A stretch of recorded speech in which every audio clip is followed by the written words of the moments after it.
ఇక Anantapuram MLA Thopudurthi Prakash TDP అధినేత చంద్రబాబును తీవ్ర స్థాయిలో విమర్శించారు.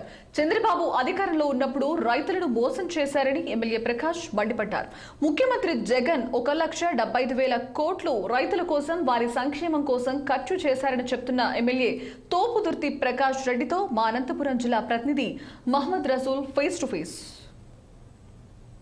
కొన్ని గంటల్లో అనంతపురం జిల్లాలో రాప్తాడు సిద్ధం సభకు ముఖ్యమంత్రి జగన్మోహన్ రెడ్డి రానున్నారు. ఇలాంటి నేపథ్యంలోనే రాప్తాడు సిద్ధం సభ ఎలా జరగబోతోంది అనేటువంటిది మన చెంత రాప్తాడు ఎమ్మెల్యే తోపుదుర్తి ప్రకాష్ రెడ్డి ఉన్నాడు, అడిగి తెలుసుకుందాం. సార్ చెప్పండి సార్, ఇప్పటికీ మరి కొన్ని గంటల్లో మీరు చెప్పినట్టు తినబోతు రుచులు ఎందుకు అని అన్నటువంటి సందర్భం, అసలు ఆ రుచులు ఎలా ఉంటాయి, సిద్ధం సభ ఏ విధంగా ఉండబోతుంది, ఎలాంటి సంకేతాలు ఇస్తున్నారు, ఎన్ని లక్షల మంది రాబోతుంది?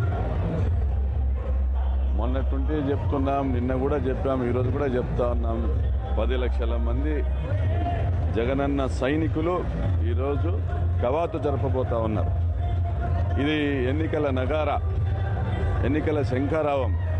మేము సిద్ధం, జగనన్నకు తోడుగా పెత్తందారులపైన యుద్ధం చేయడానికి మేము సిద్ధం అనేసి ఈరోజు రాయలసీమ వ్యాప్తంగా 49 నియోజకవర్గాల నుంచి జగనన్న సైనికులు, వైఎస్ఆర్ అభిమానులు, వైఎస్ఆర్ కుటుంబ సభ్యులందరూ తరలి వస్తూ ఉన్నారు. బ్రహ్మాండంగా ఏర్పాట్లు జరిగాయి. 3 గంటలకు జగనన్న వచ్చే లోపు 10 లక్షల మంది ఆయనకు స్వాగతం తెలపడానికి సిద్ధంగా ఉన్నారు. వీరు సిద్ధం అంటున్నారు, ఖచ్చితంగా వీళ్ళని దించేందుకు సిద్ధం అనేటువంటి విధంగా మాజీ ముఖ్యమంత్రి తెలుగుదేశం పార్టీ అధినేత చంద్రబాబు నాయుడు చెప్తున్నారు. ఎందుకు దీనిపైన మీరేమో సిద్ధం, ఆయనేమో దించడానికి సిద్ధం అంటారు? దేన్ని ఏమంటారు మరి దీనిపై? మీరు కూడా పాత్రికేయులు టీవీ ఛానల్ నడుపుతా ఉన్నారు. ఏం చూసి చంద్రబాబు కోటేయాలి? ఆయన ఏదైనా మంచి చేసింటే 2019లో ఆయనే ముఖ్యమంత్రి అయ్యేవాడు కదా. 2019లో ఆయన ప్రజల్ని మోసం చేశాడు కాబట్టి ఈరోజు జగనన్నకు పట్టం కట్టారు. జగనన్న ఆయన మేనిఫెస్టోను ఒక ఖురాన్లా, భగవద్గీతలా, బైబిల్లా భావించి ప్రతి ఒక్కటి అమలు చేశాడు. మరి ఎందుకు జగనన్నకు ఓటేయకుండా చంద్రబాబు కోటేస్తారు?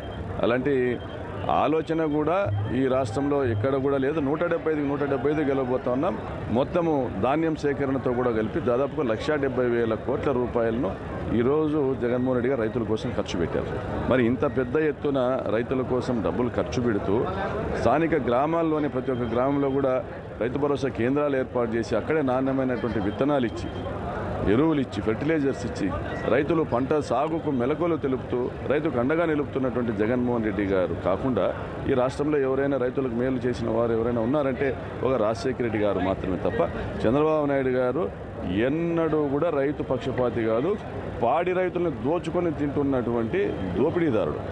మొత్తం పైన ఈ రాప్తాడు సిద్ధం సభ ద్వారా ఎలాంటి ఏదైనా ప్రత్యేకతమైన ప్రకటన, అసలే అనంతపురం జిల్లా అంటే కరువు జిల్లా అంటారు, ప్రత్యేకతలు ఇక్కడ నుంచి మేనిఫెస్టో వీటిని ప్రకటించేటువంటి అవకాశం అనేది చాలామంది ఎదురు చూస్తున్నారు. అవును, మేము కూడా ఎదురు చూస్తూ ఉన్నాము. ఈరోజు మేనిఫెస్టో ప్రకటిస్తాడనేసి ఈరోజు రాప్తాడు వేదికగా, సిద్ధం సభ వేదికగా మేనిఫెస్టో ఆయన ప్రకటించడం అనేది జరిగితే అది మా అదృష్టంగా కూడా భావిస్తూ ఉన్నాము. We hope for the best. ఈరోజు రాష్ట్రానికి ఏం కావాలి, రాష్ట్రంలోని పేద వర్గాలకు ఏం కావాలి, రైతులకు ఏం కావాలి, విద్యార్థులకు ఏం కావాలి అనేసి ఆయనకంటే గొప్పగా తెలిసిన వాళ్ళు ఎవరు. Is better judge for that. Thank you. ఇది మొత్తం పైన రైతాంగానికి పూర్తిగా ద్రోహం చేసింది తెలుగుదేశం పార్టీ అధినేత చంద్రబాబు నాయుడు. 1,75,000 కోట్ల రూపాయలు ఈ రాష్ట్ర రైతుల కోసం, వారి సంక్షేమం కోసం, అభివృద్ధి కోసం ఖర్చు చేశారు.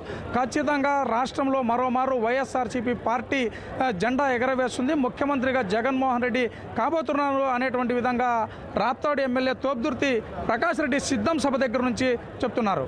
రసూల్ 6 టీవీ అనంతపురం జిల్లా నుంచి.